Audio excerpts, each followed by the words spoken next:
And Jesus answered and spoke to them again by parables.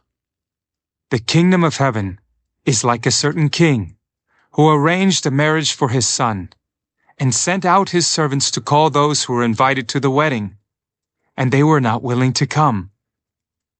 Again, he sent out other servants, saying, "Tell those who are invited, 'See, I have prepared my dinner, my oxen and fatted cattle are killed, and all things are ready. Come to the wedding.' But they made light of it and went their ways, one to his own farm, another to his business, and the rest seized his servants, treated them spitefully, and killed them. But when the king heard about it, he was furious, and he sent out his armies, destroyed those murderers, and burned up their city.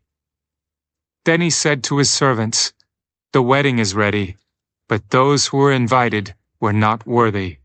Therefore, go into the highways, and as many as you find, invite to the wedding.' So those servants went out into the highways and gathered together all whom they found, both bad and good, and the wedding hall was filled with guests. But when the king came in to see the guests, he saw a man there who did not have on a wedding garment. So he said to him, 'Friend, how did you come in here without a wedding garment?' And he was speechless. Then the king said to the servants, 'Bind him hand and foot, take him away and cast him into outer darkness. There will be weeping and gnashing of teeth. For many are called, but few are chosen.'" Then the Pharisees went and plotted how they might entangle him in his talk. And they sent to him their disciples with the Herodians. "Teacher, we know that you are true and teach the way of God in truth, nor do you care about anyone, for you do not regard the person of men. Tell us, therefore, what do you think? Is it lawful to pay taxes to Caesar or not?" But Jesus perceived their wickedness. "Why do you test me, you hypocrites? Show me the tax money." So they brought him a denarius. "Whose image and inscription is this?" "Caesar's." "Render, therefore, to Caesar the things that are Caesar's, and to God the things that are God's." When they had heard these words, they marveled, and left him, and went their way.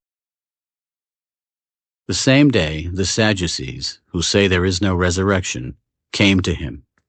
"Teacher, Moses said that if a man dies, having no children, his brother shall marry his wife and raise up offspring for his brother. Now, there were with us 7 brothers.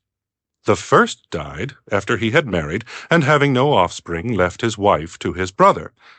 Likewise the second also, and the third, even to the 7th. Last of all, the woman died also.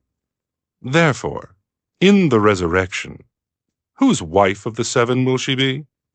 For they all had her." "You are mistaken, not knowing the Scriptures nor the power of God. For in the resurrection they neither marry nor are given in marriage, but are like angels of God in heaven.